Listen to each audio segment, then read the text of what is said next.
जय श्री कृष्ण। लोग पूजा पाठ तो करते हैं, लेकिन उनके मन में इस बात का विश्वास कभी रहता है, कभी नहीं। क्या भगवान प्रार्थना सुनते हैं? जब भी पूजा आपने किसी भी विशेष प्रयोजन से किया हो, भगवान से कोई अपनी मन्नत मांगी है, कोई प्रार्थना की है, कई बार प्रार्थना सुन ली जाती है तो कई बार नहीं भी सुनी जाती है। लेकिन जब आप पूजा पाठ करते हैं, उसी समय आपको इस बात का एहसास हो जाता है कि आपकी प्रार्थना सुनी जा रही है, कहीं सफल होगी या नहीं होगी। क्योंकि अगर प्रार्थना सफल होने की उम्मीद होती है तो उसी समय आपको एहसास हो जाता है। ये ठीक उसी तरीके से है जब हम अपना कोई एग्ज़ाम दे रहे होते हैं, उस समय इस बात का विश्वास हो जाता है कि हमें रिज़ल्ट क्या मिलने वाला है। अक्सर ऐसा देखा गया है कि ज़्यादा पूजा पाठ करने वाला हमेशा किसी न किसी समस्या में घिरा हुआ रहता है और उसको कुछ न कुछ दुख हमेशा सताता रहता है। ऐसे में लोग जो हमेशा पूजा पाठ में ही व्यस्त रहते हैं, ऐसे लोग अपने काम पर ध्यान ना देकर आडंबर करते हैं और यही कारण है कि उनसे दुख कभी पीछा नहीं छोड़ता है। क्योंकि जो काम का समय है उस पर अगर हमेशा पूजा पाठ ही करते रहेंगे, काम कब करेंगे? क्योंकि गीता में भी कहा गया है, कर्म ही पूजा है। सबसे बड़ी पूजा यह है कि आप जिस भी काम को करते हैं उसको पूरी मनोयोग के साथ करें, तभी आपको किसी भी पूजा पाठ का लाभ मिलेगा। और यह मानना पूरी तरीके से गलत है कि पूजा पाठ करने से आपको लाभ मिलेगा, क्योंकि जब तक काम नहीं करेंगे तब तक कोई भी पूजा आपकी सफल नहीं हो सकती है। भगवान आपकी प्रार्थना पूजा को कब सफल करते हैं, या संस्कृत में समझा जा सकता है कि आप कोई भी कार्य करने जा रहे हैं, उसमें अगर आपको मनवांछित फल या सफलता मिल रही है, काम में आप सफल होते जा रहे हैं, जो भी आप निर्णय ले रहे हैं वे सभी सही साबित हो रहे हैं, तो बिल्कुल माना जा सकता है कि भगवान आपकी सुन रहे हैं, सही रास्ता आपको दिखा रहे हैं, इसलिए आप सफल होते जा रहे हैं। अगर आप कहीं भी पूजा पाठ कर रहे हैं तो इस बात का ज़रूर ध्यान रखें कि वहाँ का माहौल बहुत ही अच्छा हो। अगर आपका पूजा पाठ करने में मन लगे, अगर आपके आसपास कोई ऐसा व्यक्ति है जो बहुत ही नकारात्मक छवि का है या उसकी सोच बहुत ही शौकीन है, तो ऐसे लोगों से दूर हटकर भी पूजा पाठ करनी चाहिए, तभी आपको उसका फल मिलेगा। अगर आपका पूजा पाठ में मन नहीं लग रहा है तो ज़बरदस्ती कोई पूजा पाठ ना करें, क्योंकि ईश्वर की आराधना से पहले आपको ईश्वर के साथ अपने को कनेक्ट करना होता है। क्योंकि जब तक आपको इस बात का एहसास नहीं होगा कि आपकी प्रार्थना सुनी जा रही है, आपका मन अशांत रहेगा, प्रार्थना या पूजा करने का लाभ भी नहीं मिलेगा। पूजा पाठ का लाभ तभी मिलेगा जब आप लोगों की मदद करेंगे, किसी को अनायास ही परेशान नहीं करेंगे और साथ ही कोई भी पूजा कर डाले।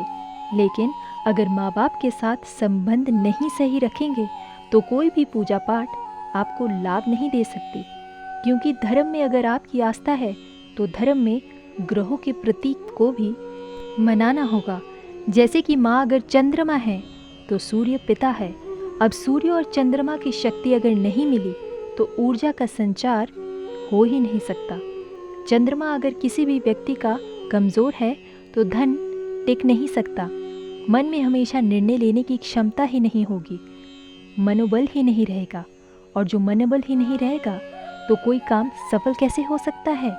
इसलिए माँ बाप की सेवा ज़रूर करें, उनका ध्यान ज़रूर रखें। अपने आचार व्यवहार में बदलाव लाकर अपनी आदतों को सही रखकर ईश्वर की कृपा पाई जा सकती है। आप कोई भी पूजा पाठ नहीं करते हैं लेकिन ज़रूरतमंद की मदद करते हैं तो यही भी पूजा से बढ़कर है। हमें मिलने वाले सुख या दुख का कारण भगवान नहीं अपितु हम ही हैं। हमारे कर्म ही हमें सुख या दुख देते हैं।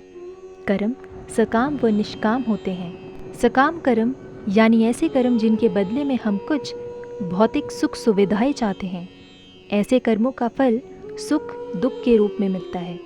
निष्काम कर्म वह है जिनके बदले हम केवल भगवान को प्राप्त करना चाहते हैं। ऐसे कर्मों का फल भगवान प्राप्ति के रूप में मिलता है। अब बात आती है कि ज़्यादा पूजा पाठ करने वाले ही दुखी क्यों रहते हैं। इसका सीधा सा उत्तर ये है कि ज़्यादा पूजा पाठ करने वाला व्यक्ति के स्वरूप को नहीं समझने के कारण पूजा पाठ तो करता है, लेकिन वह अनजाने में सकाम पूजा ही करता है, जिसका फल उसे सुख दुख के रूप में ही मिलता है। ज़्यादा पूजा पाठ करने वाला बेशक ज़्यादा पूजा पाठ या भक्ति करता हुआ नजर आता है, लेकिन वह कर्म कांड को ठीक से नहीं करता। ऐसे में गलती पर गलती करता जाता है। बेशक वो कहता है कि वह कुआं खोदने की बात करता है, लेकिन असल में वह खाई ही खोद रहा होता है। वह ये बात तो कहता है कि वह बहुत सारी दुनिया भर की पूजा पाठ या मेहनत कर रहा है, लेकिन असल में तो वह अपनी मेहनत बेकार ही कर रहा होता है। बेशक ऐसे करने से उसका सारा परिश्रम निष्फल चला जाता है। तो एक बात तो यह हुई कि सकाम कर्मों का फल सुख या दुख के रूप से मिलता है। हो सकता है उसको पूर्व कर्मों की वजह से उसकी ज़िंदगी में दुख बहुत लिखे हो और पूजा पाठ से बेशक कम हुए हो, लेकिन फिर भी आप यह सोच रहे हैं कि भगवान हमें इतनी पूजा पाठ के बाद भी दुख क्यों देते हैं। और दूसरी बात ये कि आप गलत तरीके से या बिना विधि विधान के जाने ही पूजा पाठ कर रहे होते हैं। आप बेशक अत्यधिक पूजा पाठ कर रहे हो, लेकिन उनका प्रभाव उल्टा या निष्फल हो रहा होता है। इसके आधार पर हम आपको एक कहानी सुनाने जा रहे हैं। एक गुरु के दो शिष्य थे, दोनों ही बहुत पढ़े लिखे थे। दोनों में सिर्फ फर्क इतना था कि एक भगवान को मानने वाला था और दूसरा भगवान में विश्वास नहीं रखता था। एक ऐसा था जहाँ पर भजन या कीर्तन होता था, वहाँ दौड़ा चला जाता था और भगवान की पूजा करने लगता था। दूसरा शिष्य इन सब चीज़ों से काफ़ी दूर था। सारी बुरी आदतें दूसरे शिष्य में थी। एक दिन क्या हुआ कि जब वह शिष्य शराब पीकर अनाप शराब बोलते हुए रास्ते में चलते जा रहा था, अचानक से उसके रास्ते में पैसों से भरी एक पोटली मिली। उसकी खुशी का ठिकाना नहीं रहता। वह ज़ोर ज़ोर से चिल्लाने लगता है और कहता है, आज मुझे पैसों से भरी एक थैली मिल गई है। मेरा जीवन सफल हो गया है। इन पैसों से मैं अपने जीवन की आवश्यकताओं की पूर्ति कर लूँगा। वह दूसरा मित्र मंदिर से भजन करते हुए अपने घर की ओर जा रहा था। अचानक उसका पैर एक कांटे पर पड़ा और रक्त निकलने लग गया। ठीक उसी समय दूसरा शिष्य भी वहाँ पहुँच जाता है और हंसते हुए उसको बोलने लगता है, क्या हुआ, तुम ही हो ना जिसने सबसे ज़्यादा पूजा पाठ करते हो, भगवान का भजन करते हो। क्या किया तुम्हारे भगवान ने? मुझे देखो, मैं कभी मंदिर नहीं गया, मैंने कोई भी अच्छा काम नहीं किया। मेरे घर में भगवान का मंदिर भी नहीं है, भगवान के सामने कभी माथा ही नहीं टेका।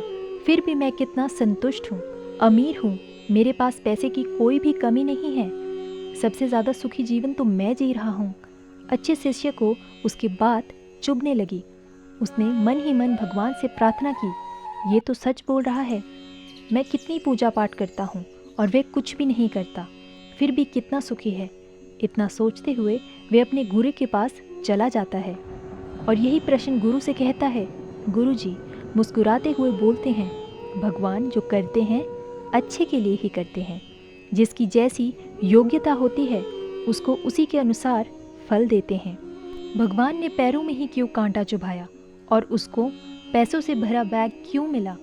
सुनो, तुमने पिछले जन्म में बहुत पाप किया था, इसलिए तुम्हारी आज मौत होने वाली थी। तुम बच गए क्योंकि तुम मंदिर गए थे, तुमने भगवान की पूजा की थी। यही कारण है कि तुम्हारी मौत ना होकर सिर्फ एक कांटा ही चुभ गया। अब तुम्हारे मित्र की बात करते हैं तो वह पूर्ण जन्म में एक संत महापुरुष था, इसलिए उसकी जीवन बदलने वाली थी। करोड़ों की संपत्ति का मालिक बनने वाला था, मगर इस जन्म में उसने कोई भी अच्छा कार्य नहीं किया, इसलिए पूर्व जन्म के फल के अनुसार उसको थोड़े से पैसे मिले, जबकि वह अरबों के संपत्ति का मालिक बनने वाला था।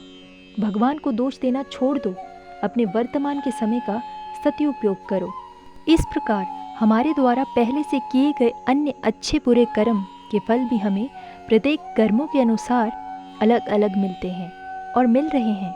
अर्थात किसी एक अच्छे या बुरे कर्म का फल किसी अन्य बुरे या अच्छे फल से निरसित नहीं होता है। धन्यवाद। जय श्री कृष्ण। राधे राधे।